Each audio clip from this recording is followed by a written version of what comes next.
Hello everyone, आज हम बात करेंगे इंडियन ओशन डाइपोल के बारे में। बहुत सिंपल टॉपिक है। अगर आपको अल नीनो समझ आ गया अच्छे से, then Indian ocean dipole is nothing in compare to El Nino. उसको समझने से पहले एक बार थोड़ा सा इंडियन ओशन का लोकेशन देखते हैं।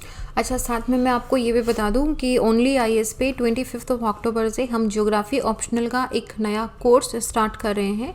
इस कोर्स में हम काफ़ी सारे पॉइंट्स कवर करेंगे।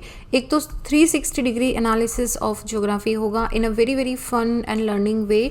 क्योंकि देखो, ज्योग्राफी में क्या है ना कि 2-3 प्रॉब्लम्स हमेशा आती है कि एक तो फिजिकल ज्योग्राफी के कॉन्सेप्ट्स कभी कभी बड़े कंफ्यूजिंग हो जाते हैं, थ्योरी समझ में नहीं आती है, पर्टिकुलरली जो जियोमॉर्फोलॉजी के पोर्शंस हैं वो समझ में नहीं आते हैं।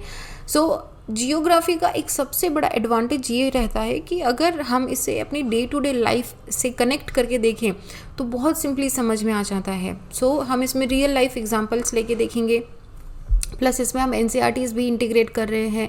Maps, diagram, case studies, factual data, ये सब बहुत इंपॉर्टेंट होता है। रिपोर्ट्स वगैरह भी इसमें काफ़ी इंपॉर्टेंट होती है ज्योग्राफी में। जब हम एक बहुत ही ज्योग्राफिकल आंसर लिखते हैं तो ह्यूमन ज्योग्राफी के अंदर भी जो हमारी मॉडल्स एंड थ्योरीज हैं उनमें, एंड जो पर्सपेक्टिव ऑफ ह्यूमन ज्योग्राफी है, particular that first chapter of human geography, these are considered as little complicated chapters, but उनको हम काफ़ी ल्यूसिड लैंग्वेज के अंदर एकदम simple like a story telling अगर हम उसको कवर अप करते हैं तो that is very very easy to understand and remember also. इसके साथ में काफ़ी फ्रीक्वेंटली हम इसमें डाउट क्लियरिंग सेशंस भी लेंगे। आप अपने जितने भी डाउट्स हैं वो हमें एक डिस्कशन बॉक्स में हमारा वेबसाइट पे या फिर हमारे ऑफिशियल ईमेल आईडी पे आप कहीं पे भी ड्रॉप कर सकते हैं। We are always here as a friend more than a mentor for you.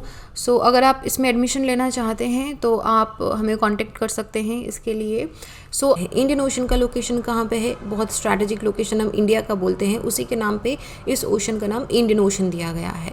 Okay, यहाँ से ऑलमोस्ट इक्वेटर निकलती है। This is northern hemisphere and this is southern hemisphere.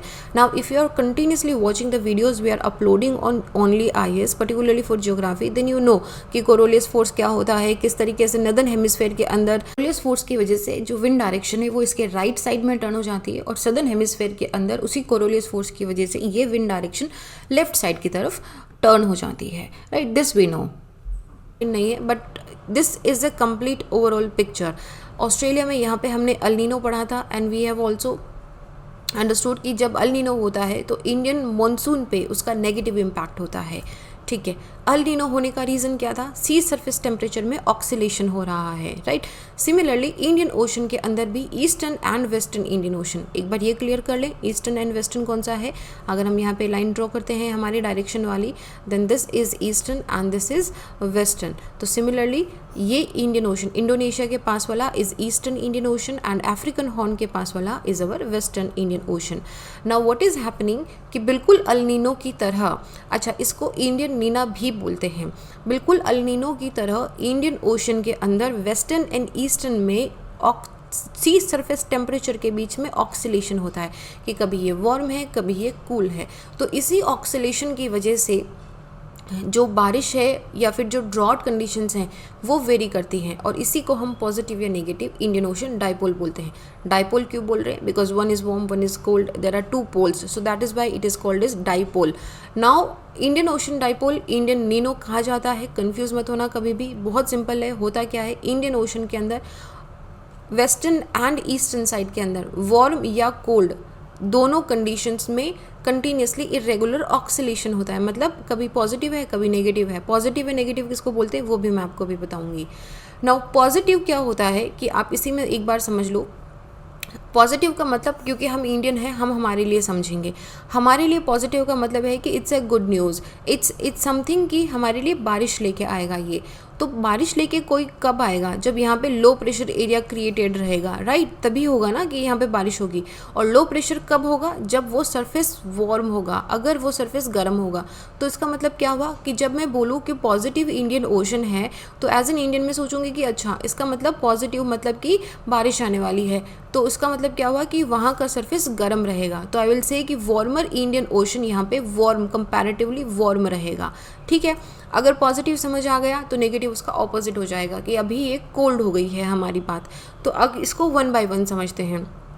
सबसे पहले न्यूट्रल फेज़ होता है। न्यूट्रल फेज़ के अंदर क्या होता है कि ये वेस्टर्ली की यहाँ इस तरीके से एक वेस्टर्ली विंड चलती है। इसके अंदर सी सरफेस टेम्परेचर नॉर्मल सिचुएशन के अंदर रहता है। इसमें ऑस्ट्रेलिया इंडोनेशिया के पास वाला एरिया कंपैरेटिवली वार्मर रहता है then the western Indian ocean. तो यहाँ पे लो प्रेशर एरिया क्रिएट होता है नॉर्थ वेस्ट ऑस्ट्रेलिया के पास में और अफ्रीकन हॉर्न के पास में नेगेटिव। अभी नेगेटिव फेज़ के अंदर क्या होगा कि ऑस्ट्रेलिया के पास में बहुत ज़्यादा गर्म टेम्परेचर हो जाएगा। यहाँ पे जो वेस्टर्ली विंड है वो बहुत स्ट्रॉन्ग हो जाती है और जो हमारा वेस्टर्न इंडियन ओशन है अफ्रीका के पास, यहाँ पे कोल्ड वेव हो जाती है। कोल्ड करंट को सी सरफेस टेम्परेचर काफ़ी कूल हो जाता है। इसकी वजह से क्या हो रहा है कि यहाँ पे लो हाई प्रेशर एरिया क्रिएट हो रहा है। हाई प्रेशर एरिया क्या करेगा, हवा को डिसेंड करवाता है। ये देखो, जब हवा इसमें डिसेंड होगी तो क्या होगा, कोई भी क्लाउड फॉर्मेशन नहीं होगा, इसका मतलब बारिश नहीं होगी। So negative for India is negative but for Australia it will be positive, क्योंकि ऑस्ट्रेलिया के पास में लो प्रेशर एरिया है। सो ये तो नेगेटिव फेज़ हो गया। पॉजिटिव फेज़ में क्या होगा, positive is good for us. तो हम क्या बोल रहे हैं कि अच्छा हमारे पास अभी लो प्रेशर एरिया होना चाहिए। कैसे होगा, यहाँ पे क्या होता है कि जो ईस्टर्ली विंड है, वेस्टर्ली ऑलमोस्ट कम हो जाती है, ईस्टर्ली विंड, मैं ईस्टर्ली क्यों बोल रही हूँ उसको, क्योंकि ये ईस्ट डायरेक्शन से मूव कर रही है। ये ईस्टर्ली डायरेक्शन काफ़ी स्ट्रॉन्ग होल्ड ले लेती है और यहाँ पे ये ऑस्ट्रेलिया इंडोनेशिया के पास से पानी को अफ्रीका की तरफ जब लेके जाती है तो नीचे से आप देखो थर्मोहलाइन का जो लाइन है वो ऊपर आना स्टार्ट हो गया है। क्यों, क्योंकि वहाँ पे क्या होगा कि नीचे ओशन का जो कोल्ड वाटर है वो उस स्पेस को फिल करने के लिए ऊपर की तरफ आएगा। कौन से स्पेस को फिल करने के लिए, जिसको ईस्टर्ली विंड ऊपर की तरफ लेके चली गई है, इसको फिल करने के लिए। ठीक है, तो इसमें क्या हो रहा है कि हमारा जो वेस्टर्न इंडियन ओशन है इंडिया के पास वाला, ये वार्मर देन नॉर्मल हो रहा है। वार्मर देन नॉर्मल का मतलब क्या हुआ कि यहाँ पे लो प्रेशर एरिया क्रिएट होगा। लो प्रेशर एरिया का मतलब क्या हुआ कि हवा यहाँ से ऊपर उठेगी जिसमें बहुत सारा मॉइस्चर होगा और ये ऊपर जाके कंडेंसेशन करेगा और यहाँ पे मेरी बारिश होगी, which is a good news for us. India में उस वक्त पे अच्छी खासी बारिश होती है। इंडियन ओशन डाइपोल के इंडियन मानसून पे क्या इम्पैक्ट पड़ता है, एक तो ध्यान से सुनो ये चीज़, जब अल नीनो होता है तब हम क्या बोलते हैं कि इस बार इंडिया में बारिश नहीं होगी। अल नीनो है, या तो लेट बारिश होगी या नहीं होगी। अगर अल नीनो और अगर पॉजिटिव इंडियन ओशन, ध्यान से सुनो, El Nino and positive Indian ocean dipole एक साथ में आता है तो पॉजिटिव क्या कर रहा है, लो प्रेशर एरिया क्रिएट कर रहा है, यहाँ पे हमारे लिए बारिश लेके आ रहा है। तो ये अल नीनो का जो इम्पैक्ट है उसको मिनिमाइज़ कर देता है। Point number 1। पॉइंट नंबर 2 कि हमारा जो विड्रॉल ऑफ रेन होता है कि जनरली सितंबर मिड के अंदर हमारी बारिश वापस आने लग जाती है, वैसे में ये इसको लेट कर देता है। अगर सितंबर के अंदर बारिश का वापस आना होता है विच मीन्स कि विड्रॉल ऑफ रेनफॉल अगर होता है तो वैसे में वो अक्टूबर तक शिफ्ट हो जाता है। इसका मतलब कि हमको 1 महीना एक्स्ट्रा रेनफॉल का मिला है। लेकिन इंडियन ओशन डाइपोल का एक नेगेटिव फेज़ भी है। पॉजिटिव फेज़ अगर जब होता है तो हमारा जो विंटर रेनफॉल होता है वो काफ़ी कम होता है, उस पर नेगेटिव इम्पैक्ट पड़ता है। Again positive Indian ocean dipole का नेगेटिव इम्पैक्ट पड़ता है विंटर रेन पे। Winter rain is a totally separate concept, अभी उसमें साउथ वेस्टर्ली मानसून को लेके कंफ्यूज मत करना, ठीक है।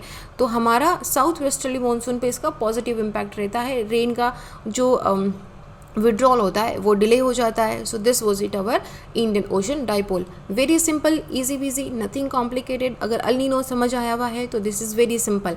पॉजिटिव से बस हमको सेल्फिश होना है और हमको ये सोचना है कि पॉजिटिव मीन्स इंडिया के लिए बारिश लेके आएगा। और बारिश कब होगी, जब ये वार्म होगा, और वार्म मतलब हमारा ये एरिया वार्मर होना चाहिए। This is positive.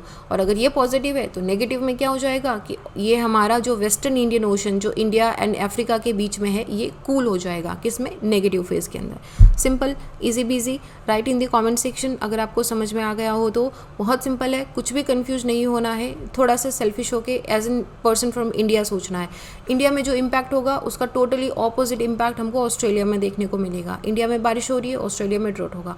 इंडिया में ड्रॉट हो रहा है, ऑस्ट्रेलिया में बारिश होगी। बस ऑपोजिट डायरेक्शन में देखना है, ठीक है। That was about the Indian ocean dipole. I hope you understand what the mechanism of Indian Ocean Dipole and what is the impact of it on the Indian monsoon. Well, this is it. I'll see you guys in the next. Jai Hind.